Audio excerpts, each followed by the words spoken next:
আল্লাহ রাব্বুল আলামিন পবিত্র কোরআনের মধ্যে ইরশাদ করেন, ইয়া আইয়ুহাল্লাযীনা আমানু আমিনু বিল্লাহি ওয়া রাসূলিহি ওয়াল কিতাবিল্লাযী নাযালা আলা রাসূলিহি ওয়াল কিতাবিল্লাযী আনজালা মিন ক্বাবলি।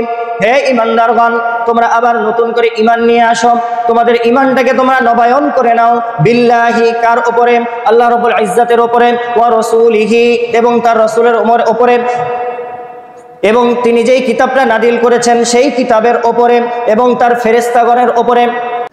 আলহামদুলিল্লাহ, মহান আল্লাহ রাব্বুল ইজ্জত ওয়াল জালাল শুকরিয়া আদায় করতে চাই যে আজকে আরবি হিজরি সনের প্রথম তারিখ পহেলা মুহররম, সেই সাথে আল্লাহ রাব্বুল ইজ্জত এর একটি পছন্দনীয় দিন জুমার দিন, জুমাবার।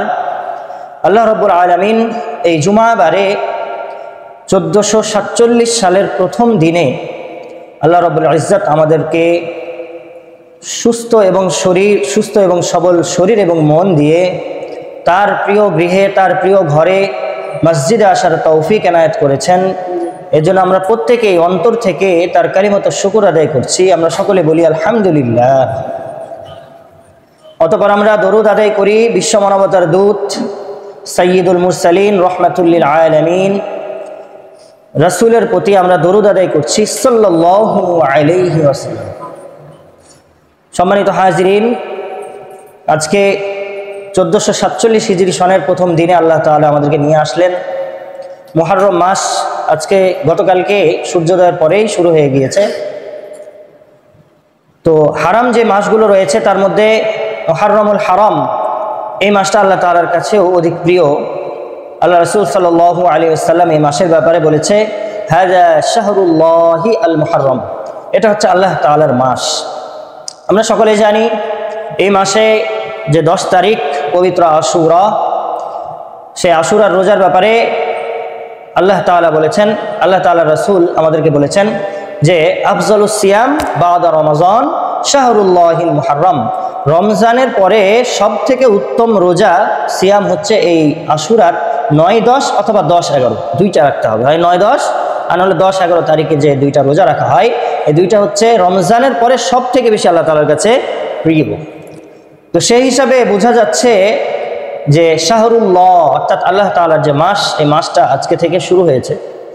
তো এই মাস, যে মাসের সম্পর্কে আল্লাহ রাব্বুল ইজ্জত তার নবীকে দিয়ে জানিয়েছেন যেটা আল্লাহ তাআলার মাস, সেই মাসে ঈমানদারদের জন্য করণীয় বর্জনীয় এবং সেই মাসটা আমরা কিভাবে কাটাবো এই বিষয়গুলো সম্পর্কে আলোচনা করব ইনশাআল্লাহ ধারাবাহিকভাবে। তো আজকে বছরের প্রথম দিন আল্লাহ রাব্বুল ইজ্জত কোরআনের মধ্যে বলেন যে ইয়া আইয়ুহাল্লাযীনা আমানু আমিনু বিল্লাহ, হে ঈমানদারগণ তোমরা ঈমান আনো। কথাটা একটু কেমন মনে হয় শুনতে? হে ঈমানদারগণ তোমরা ঈমান আনো। আমাদেরকে ডাক দিয়েছেন ঈমানদারগণ বলে, আবার বলতেছেন কি? আমিনু, ঈমান নিয়ে আসো, অর্থাৎ তোমার ঈমানটা জং ধরে গেছে সেটাকে নবায়ন করে নাও, নতুন করে পরিপূর্ণ করে নাও। তো আজকে যেহেতু বছরের শুরুর দিন, আমরা ইনশাআল্লাহ আমার ঈমানটাকে নতুনভাবে কি করে নিব? বুকে ধারণ করে নেব ইনশাআল্লাহ। এবং সেই সম্পর্কে ঈমানের মূল্য, আসলে আমরা ঈমানদার কিন্তু আমরা ঈমানের মূল্যটা বুঝি না। সেই ঈমানের মূল্য আল্লাহ তাআলা কিভাবে আমাদেরকে বোঝাতে চান, কিভাবে বোঝাতে চেয়েছেন, সেই বিষয়ে সামান্যতম এই সময়ে আলোচনা করবো ইনশাআল্লাহ। আল্লাহ রাব্বুল ইজ্জত আমাদেরকে তৌফিক এনায়েত করুন। আমরা সকলে বলি আমিন।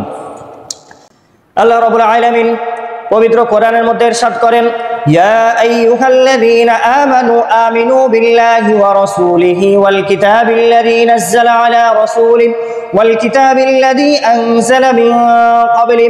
হে ঈমানদারগণ তোমরা আবার নতুন করে ঈমান নিয়ে আসো, তোমাদের ঈমানটাকে তোমরা নবায়ন করে নাও। বিল্লাহি, কার উপরে? আল্লাহ রাব্বুল ইজ্জতের উপরে। ওয়া রাসূলিহি, এবং তার রাসূলের উপরে, এবং তিনি যেই কিতাবটা নাদিল করেছেন সেই কিতাবের ওপরে এবং তার ফেরেশতাগণের ওপরে। এখন প্রশ্ন হচ্ছে, আমরা তো সকলে ঈমান এনেছি, তারপরও নতুনভাবে কিভাবে আমরা কি করব? ঈমানটা নবায়ন করব। দেখেন আল্লাহ রাব্বুল ইজ্জত কোরআনের মধ্যে অন্য আরেকটা জায়গায় বলেছেন, ওয়া ইযা তুলিয়াত আলাইহিমুল কুরআন ফাযাদাতহুম ঈমানা, যখন তাদের সামনে, যখন মুমিনদের সামনে আমার কোরআনটা তেলাওয়াত করা হয় তখন তাদের ঈমানটা বেড়ে যায়। কি হয়? ইমানটা বেড়ে যায়। কারো ইমান যদি কমে যায়, পবিত্র কোরআনের তেলাওয়াত যখন সে শুনে, ব্যাখ্যা বিশ্লেষণ যখন সে শুনে, তখন তার ইমানটা নবায়ন হয়ে যায়, তার ইমানটা বেড়ে যায়। তো আল্লাহ রাব্বুল ইজ্জত কোরআনের মধ্যেই আবার বলে দিলেন যে আমরা কিভাবে ইমানটা নবায়ন করতে পারি। কোরআনের বিশ্লেষণ শুনে, কোরআন শুনে, কোরআনকে বুকে ধরে, এই কোরআনকে ধারণ করে আমরা আমাদের ইমানটাকে কি করতে পারি? নবায়ন করতে পারি। আচ্ছা, ইমানটা নবায়ন তো করা বুঝলাম, তাহলে ইমানের দাম আমার কাছে, ইমানের দামটা আমি কিভাবে দিব? আমি যে একজন মুমিন, প্রকৃত মুমিন, এটা আমি কিভাবে বুঝবো? ইমানটা আমার কাছে কতটুকু দামি, এটা কিভাবে বুঝবো? এটা বোঝানোর জন্য আল্লাহ রাব্বুল ইজ্জত কোনো মুমিনকে প্রশ্ন করেন নাই, বরং কাফের মুশরিককে প্রশ্ন করেছে।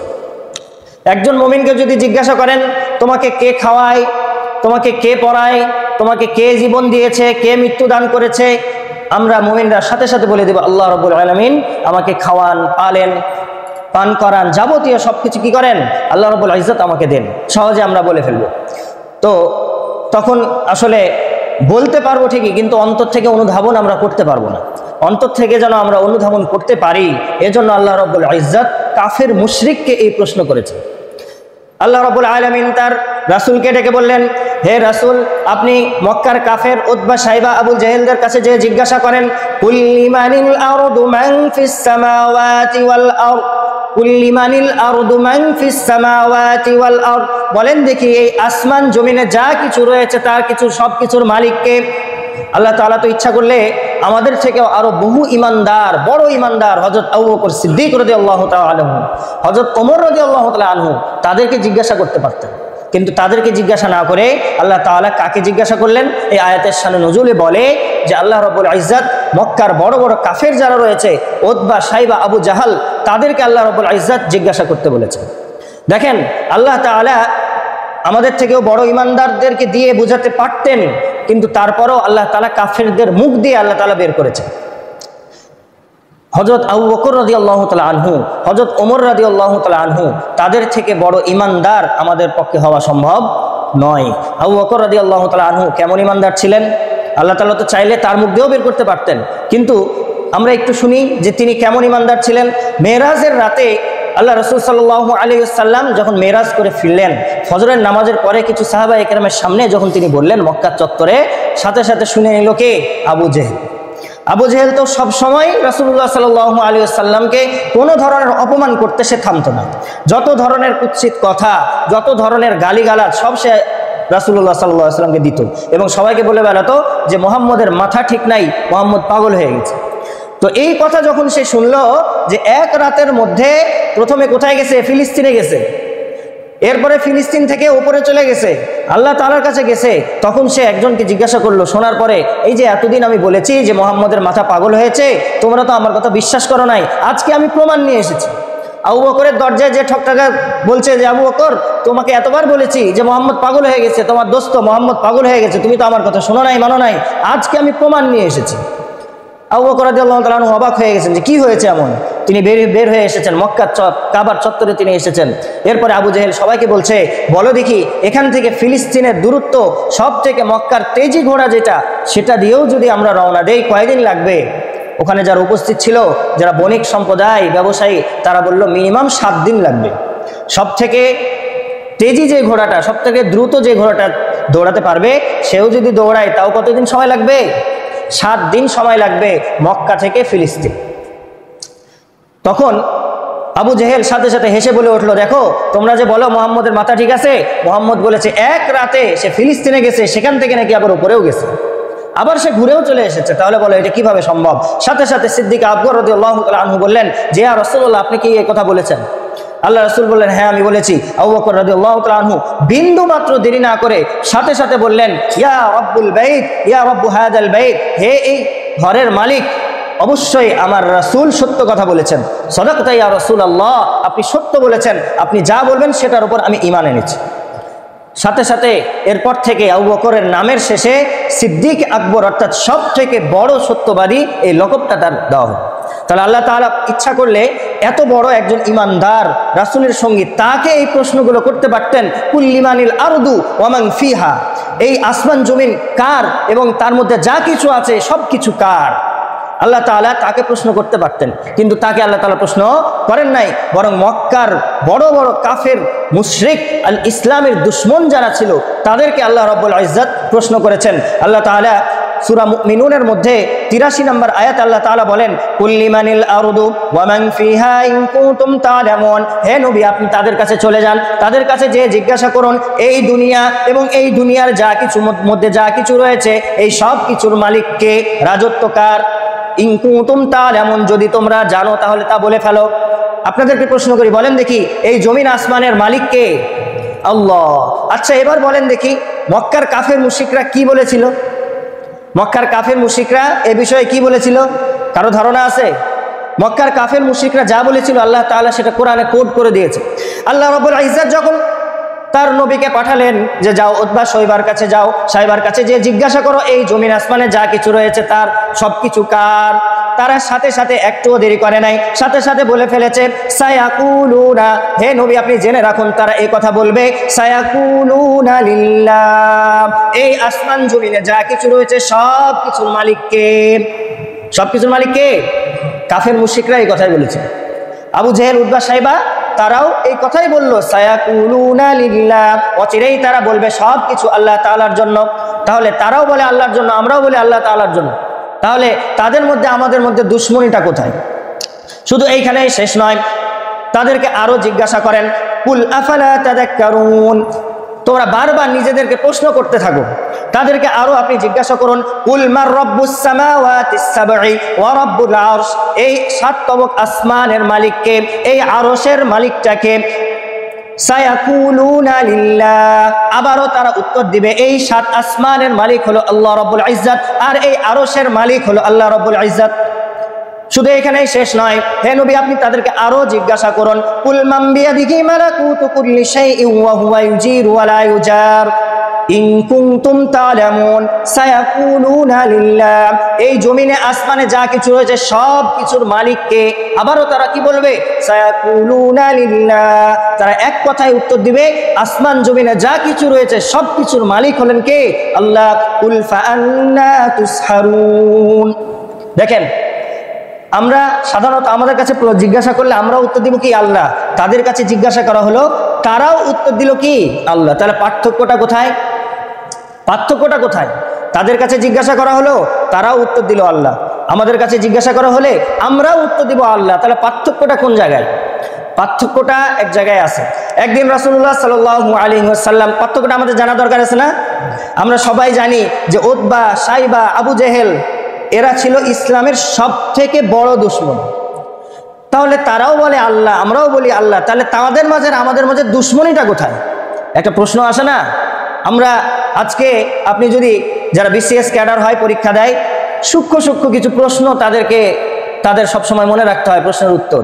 তাদেরকে যদি আপনি জিজ্ঞাসা করেন বিশ্ব হাত ধোয়া দিবস কবে, তারা বলে ফেলবে। আপনাকে আমাকে জিজ্ঞাসা করলে আমরা হা করে তাকায় থাকবো। অনেকে প্রশ্ন করবে হাত ধোয়া আবার দিবস আছে নাকি, প্রশ্ন করবে না? কিন্তু তারা ঠিকই জানে এরকম যত প্রশ্ন সূক্ষ্ম সূক্ষ্ম প্রশ্ন করবেন তারা উত্তর দিতে পারবে। কিন্তু আমি যদি এখন প্রশ্ন করি, এই যে তাদেরকে যে জিজ্ঞাসা করা হলো তারাও বলল আল্লাহ, আমরাও বললাম আল্লাহ, তাহলে এটার মধ্যে পার্থক্যটা কোথায়? বলতে পারবে না, বলতে পারবে না। সুতরাং এটা আমাদের জানা দরকার আছে না নাই? তাহলে মনোযোগ দিয়ে শুনেন। আল্লাহ রাব্বুল ইজ্জত তার নবীকে বললেন, আবার আপনি চলে যান, দেখেন মক্কার যে কাবার প্রান্তরে কি হয়। রাসূলুল্লাহ সাল্লাল্লাহু আলাইহি ওয়াসাল্লাম ফজরের নামাজের পরে তিনি কাবার চত্বরে চলে গেলেন। কাবার চত্বরে যেয়ে দেখেন এক লোক একটা খাসি নিয়ে এসেছে, কালো রঙের একটা দুম্বা কিন্তু খাসি করা। সে খাসি সে নিয়ে এসেছে। নিয়ে আসার পরে ওখানে যে লাতের যে মূর্তি ছিল, কাবা ঘরে লাত, উজ্জাত আর মানাত 3টা বড় বড় মূর্তি ছিল, আর হোবাল 4টা, আরো অনেকগুলো মূর্তি ছিল, বড় বড় কয়েকটা। তো লাতের মূর্তির কাছে সে নিয়ে আসলো। নিয়ে আসার পরে সে ওই যে দুম্বা নিয়ে এসেছিল সেটাকে এক কোপে মাথার পিছন থেকে, ঘাড়ের দিক থেকে এক কোপে সে কেটে দিল। কেটে দেওয়ার পরে ওখান থেকে যে রক্তটা বের হলো, সে রক্তটা প্রথমে সে লাতের মাথার উপর দিল যে মূর্তি। এরপরে সেখান থেকে নিয়ে সে চলে গেল। এরপরে আবার রাসূলুল্লাহ সাল্লাল্লাহু আলাইহি ওয়াসাল্লাম আবার কাবার চত্বরে চলে আসলেন। কাবার চত্বরে আসার পরে দেখেন এক লোক একটা মোরগ নিয়ে এসেছে। মোরগ নিয়ে এসে সে মান্যতের কাছে নিয়ে এসে মোরগের ঘাটটা মটকিয়ে দিল। সেখান থেকে যে একটু রক্ত বের হলো, ওই রক্তটা সে পান করে ফেললো।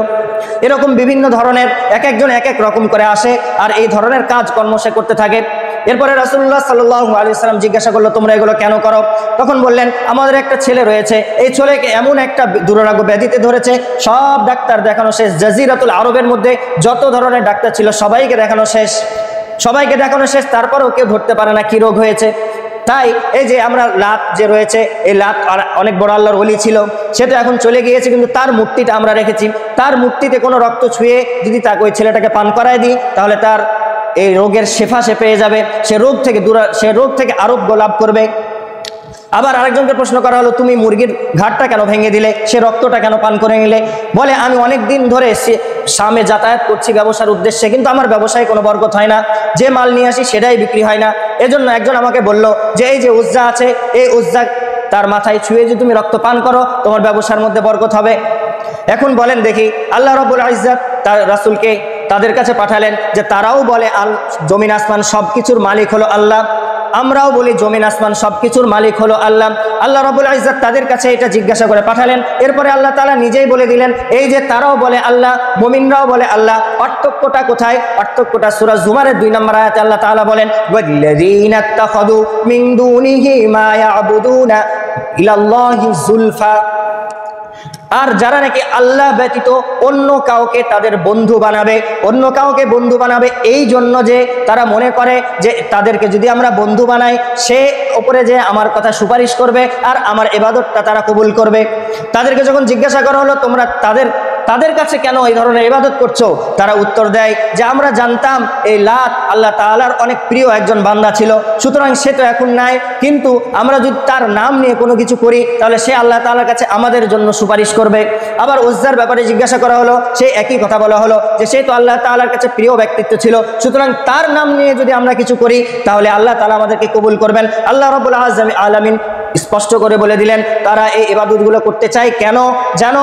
তারা এই যে এই লোকগুলোর সাথে আল্লাহ তাআলার সম্পর্ক ভালো ছিল, এই উসিলায় আল্লাহ তাআলা যেন তাদেরকে দেন। এই জন্য আমি তোমাদেরকে স্পষ্ট করে বলে দিচ্ছি, মনে রাখো, উলাইকা হুমুল মুশরিকুন। যারা এই সমস্ত কাজগুলো চায়, যারা উসিলা করে, যারা সরাসরি আল্লাহ তাআলার কাছে না আছে, বিভিন্ন ধরনের উসিলাতে চায় যে আল্লাহ তাআলা অমুকের মাধ্যমে দিবেন, তমুকের মাধ্যমে দিবেন, এই সমস্ত বিশ্বাস যারা রাখবে, উলাইকা হুমুল মুশরিকুন। আল্লাহ রাব্বুল ইজ্জত একবার স্পষ্ট করে বলে দিয়েছেন, তারা হচ্ছে মুশরিক, তারা হচ্ছে শিরককারী। এবার বলেন দেখি, সায়াকুলুনা লিল্লাহ কুল লিমানিল আরদু মান ফিস সামাওয়াতি ওয়া মান ফিহা। আসমান জমিনে যা কিছু আছে যদি তাদেরকে জিজ্ঞাসা করা হয়, তারা বলবে সায়াকুলুনা লিল্লাহ, সব কিছু আল্লাহ তাআলার জন্য। আমাদেরকে জিজ্ঞাসা করলে আমরাও বলবো আল্লাহ তাআলার জন্য। পার্থক্যটা আমরা বুঝতে পারছি কিনা? পার্থক্যটা বুঝতে পেরেছি? তারা মুক্তিকে আল্লাহ তাআলার কাছে চাওয়ার একটা মাধ্যম বানিয়ে ফেলেছে। তারাও জানে জমিন আসমানে যা কিছু রয়েছে সবকিছুর মালিক কে? আল্লাহ।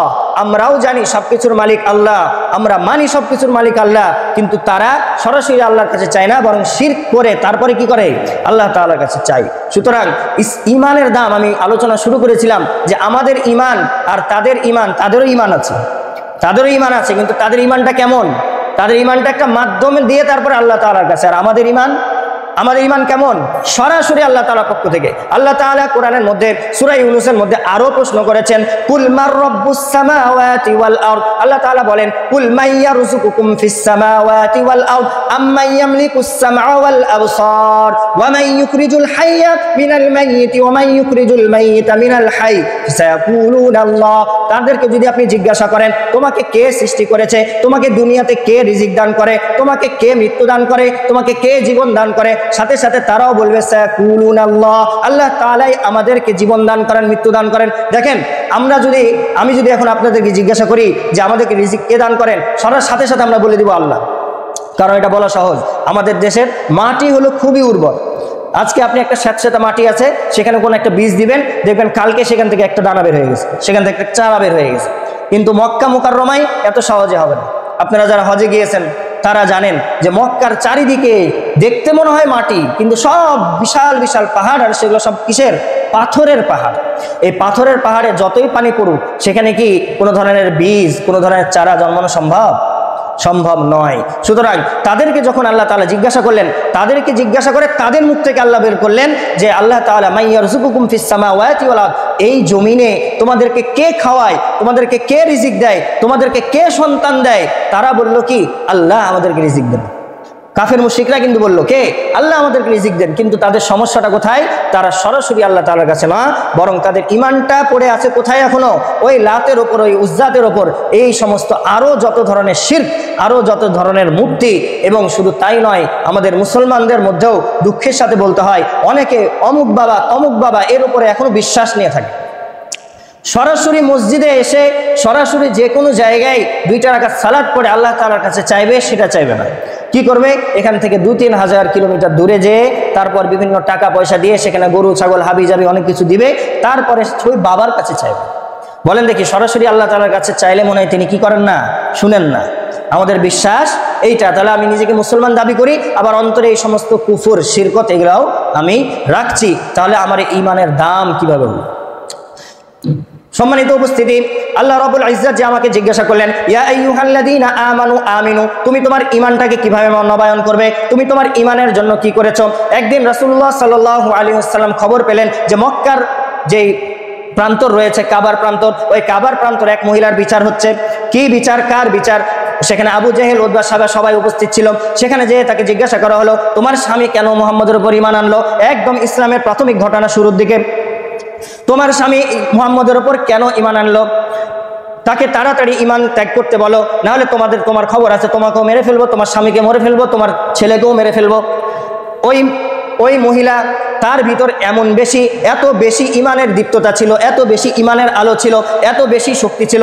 মক্কার যে প্রধান কাফের আবু জেহেল, উতবা, সাইবা, তারা ছিল ওই সময় নেতৃত্ব, তারা ছিল নেতা। সেই নেতাদের সামনে সে বলল, আমার স্বামীর আমি খাই, আমি ঈমান আনবো নাকি ছাড়বো? তোমার কথাই তো হবে না। আমার ছেলে তার বাপের খায় পরে, সে ঈমান আনবে নাকি ছাড়বে? তোমার কথাই তো হবে না। একজন নেতার সামনে সাধারণ এক মহিলা যখন এভাবে কথা বলে ফেললো, নেতার তো মাথায় এখন বাস পড়েছে, নেতার তো মাথা গরম হয়ে গেছে। নেতার হাতে ছিল একটা বল্লম, সে ওই বল্লম তার দিকে ছুড়ে মারে। মহিলার যে লাগে, একদম লজ্জা স্থানে লাগে, সাথে সাথে সেই মহিলা শহীদ হয়ে যায়। সেই মহিলার নাম ছিল হযরত সুমাইয়া রাদিয়াল্লাহু তাআলা আনহা। ইসলামের শুরুতে প্রথম শহীদ কোনো পুরুষ নয়। আজকে আমরা পুরুষ হয়েছি বলে আমাদের মধ্যে অনেক অহংকার রয়েছে যে মহিলারা ইসলামের জন্য কি করেছে, মহিলাদের যে ত্যাগ ইসলামের জন্য রয়েছে। জীবনের প্রথম ইসলামের শহীদ হলো একজন মহিলা, হযরত সুমাইয়া রাদিয়াল্লাহু তাআলা আনহা। এই আবু জেহেলের আঘাতে, বল্লমের আঘাতে সাথে সাথে শহীদ হয়ে গেলেন। ঈমানের দাম দিয়ে তিনি নিজের জীবনটা দিয়ে দিলেন। হযরত খাব্বাব রাদিয়াল্লাহু তাআলা আনহু, ইরাক থেকে যাকে বন্দী করে নিয়ে আসা হয়েছিল, এরপরে দাস হিসাবে যাকে মক্কায় বিক্রি করা হয়, এবং সে দাসের থাকা অবস্থায় রাসূলুল্লাহ সাল্লাল্লাহু আলাইহি ওয়াসাল্লাম তাকে ঈমানের দাওয়াত দিয়েছিল। তিনি ওই ঈমানের ডাকে সাড়া দিয়ে তিনি প্রাথমিক জামানায় ইসলাম গ্রহণ করেছিলেন। ইসলাম ধর্ম গ্রহণ করার কারণে তার উপর এত পাশবিক নির্যাতন করা হয়, তাকে উত্তপ্ত বালির মধ্যে ফেলে রাখা হয়, উত্তপ্ত আঙ্গার তার বুকের মধ্যে দেওয়া হয়। উত্তপ্ত বালির মধ্যে ফেলে রাখার কারণে তার পাঁজরের যেই চর্বিগুলো ছিল সবগুলো গলে গিয়েছিল, কোনো গোস্ত সেখানে অবশিষ্ট ছিল না। এটা ছিল ঈমানের জন্য তাদের ত্যাগ কি আর আমাদের ত্যাগ কি? আমাদেরকে যদি একটা ছোট থেকে ছোট সুন্নাত যদি পালন করতে বলা হয়, আমরা 100 রকমের এক্সকিউজ দাঁড় করে দিই, 100 রকমের অজুহাত আমাদের সামনে রয়েছে, এই সমস্যা সেই সমস্যা, হ্যান ম্যান ত্যান। আল্লাহ তাআলা বললেন, ইয়া আইয়ুহাল্লাযীনা আমানু আমিনু, হে ঈমানদারগণ তোমরা ঈমান আনো, তোমার ঈমানটা জং ধরে গেছে, তোমার ঈমানটাকে ঠিক করো। সাহাবাওয়ালা ঈমান তুমি নিয়ে আসো। একজন সাহাবী ঈমানের জন্য, ইসলামের জন্য নিজের জীবনের সব থেকে দামি মানুষের কাছে কি নিজের জীবন, এই জীবনটা নির্দ্বিধায় তিনারা বিলিয়ে দিয়েছেন। কেন? ইসলামকে এই দুনিয়ায় প্রতিষ্ঠা করার জন্য। আজকে তারা যদি আপনার আমার মতো বিভিন্ন ধরনের অজুহাত সৃষ্টি করতে থাকতো, মানুষকে বলতে থাকতো, ভাই নামাজে আসো, ভাই এখন নামাজের সময় হলে যে যদি যাই একটা কাস্টমার চলে যাবে, আমি যদি বলি নামাজের দিকে আসো, এখন এইচএসসি পরীক্ষা চলছে, নামাজে গেলে একটু সময়টা নষ্ট হয়ে যাবে, বিভিন্ন ধরনের অজুহাত আমরা দেখাতে থাকি। আমাদের মতো ওই সাহাবায়ে কেরাম রাদিয়াল্লাহু আনহুমগণ, উনারাও যদি অজুহাত দেখাতেন, আমরা এত সুন্দর এসির মধ্যে এত সুন্দর পরিবেশে নামাজ আদায় করতে পারতাম না, ঘরে বসে বসে আল্লাহকে ডাকতে আমরা পারতাম না। সুতরাং সম্মানিত হাজিরিন, এই ঈমান জিনিসটা কি, এটা আমাকে বুঝতে হবে। এরপরে আমিনু বিল্লাহি ওয়া রাসূলি ওয়াল কিতাবিল্লাযী নাযালা আলা রাসূলি ওয়াল কিতাবিল্লাযী আনজালা মিন ক্বাবলি। একটা কথা মনে রাখবেন, আল্লাহ তাআলার উপর ঈমান আনতে হবে, তার রাসূলের উপর ঈমান আনতে হবে, কোরআনের উপর ঈমান আনতে হবে। কোরআনের মধ্যে যতগুলো সূরা আল্লাহ তাআলা দিয়েছেন, যতগুলো আয়াত আল্লাহ তাআলা দিয়েছেন, কেউ যদি বলে আমি সব কিছু মানি, শুধুমাত্র বিসমিল্লাহর নিচে যে একটা জের আছে সেটা আমি মানলাম না, কেউ যদি শুধুমাত্র এই কথাটা বলে, তাহলে তাকে কি বলা হবে? মুমিন বলা হবে নাকি কাফের বলা হবে? তাকে কাফের বলা হবে। কোরআনকে 100% আপনাকে মানতে হবে, যার কারণে আল্লাহ তাআলা শুরুতেই বলে দিয়েছেন আলিফ লাম মিম যালিকাল কিতাব, এমন একটি কিতাব লা রাইবা ফি, যেই কিতাবের মধ্যে সন্দেহের কোনো অবকাশ নাই। সন্দেহ নাই এই কথা বলে নাই, বলেছেন সন্দেহের কোনো অবকাশ নাই। সন্দেহ নামক যত জিনিস সব কিছু এই কোরআন থেকে যোজন যোজন যোজন দূরে। সুতরাং এই কোরআনে যেই হরফ, যেই অক্ষর, যা কিছু, যত হুকুম আহকাম বিধান আমাকে আল্লাহ তাআলা দিয়েছেন, নির্দ্বিধায় চোখ বুজে অন্তর থেকে যদি আপনি মেনে নিতে পারেন তাহলে আপনাকে মুসলিম বলা হবে। আর যদি আফাতুমিনুনা বাদুল কিতাবি ওয়া তাকফুরুনা বিবাদ, যেটা আমার ভালো লাগে সেটা আমি গ্রহণ করি, আর যেটা ভালো লাগে না সেটা আমি ছেড়ে দিই। তোমরা কি মনে করো যা তোমার ভালো লাগে কিছু অংশ তুমি ঈমান আনবে আর কিছু অংশ তুমি ঈমান আনবে না, তোমাকে মুমিন মুসলমান বলা হবে না। আজকে মুসলমান, আজকে আমাদেরকে কোরআনের আয়াত যেগুলো আমাদের ভালো লাগে সেগুলো মানি, আর যখন আমাকে বলা হয় তোমাকে সালাত আদায় করতে হবে, তোমাকে পর্দা পুশিদা করতে হবে, তোমাকে হালাল মানতে হবে, তোমাকে হারাম থেকে বাঁচতে হবে, তোমাকে ভাই ভাই নিজের সম্পর্ক ঠিক রাখতে হবে, কেউ কারো হক মারা যাবে না, কেউ কাউকে গালি দেওয়া যাবে না, কেউ কাউকে কষ্ট দেওয়া যাবে না, অন্যায়ভাবে হত্যা করা যাবে না, বিচার বহির্ভূতভাবে কারো সাজা দেওয়া যাবে না। এই সমস্ত কথাগুলো যখন আমাদের সামনে আসে তখন আমরা বলি কোরআন তো মধ্যযুগীয় বর্বরতা। নাউযুবিল্লাহি মিন যালিক। আল্লাহ রাব্বুল ইজ্জত আমাদেরকে প্রত্যেককে কোরআনের প্রত্যেকটা হরফের উপর ঈমান আনার তৌফিক আল্লাহ তাআলা নসিব করুন। সকলে বলি আমিন। দেখেন, আমিনু বিল্লাহ ওয়া রাসূল ওয়াল কিতাবিল্লাযী নাযালা, রাসূলের উপর যে কিতাব আমি নাজিল করেছি এটার উপর তোমাকে ঈমান আনতে হবে। আর ঈমানদার তোমাকে তখন বলা হবে যখন তুমি এটা মানবে। কেমন? এক জায়গায় লেখা আছে এখানে থুতু ফেলা নিষেধ। কেউ যদি ওই জায়গায় যে থুতু ফেলে, বলেন দেখি ওই কথাটা সে মানলো কিনা, কথাটা কি মানলো নাকি অমান্য করলো? আল্লাহ তাআলা কোরআনের মধ্যে প্রত্যেকটা হুকুম আহকাম বিধান দিয়েছেন, প্রত্যেকটা যে আমরা পাপ গুনাহ করছি, যত ধরনের অশ্লীলতা, এই বিরুদ্ধে আল্লাহ তাআলা বলেছেন। আর ওই অশ্লীলতাগুলো আমরা করছি, আবার নিজেদেরকে ঈমানদার দাবি করছি। তাহলে বলেন দেখি আমি কোন ধরনের ঈমানদার?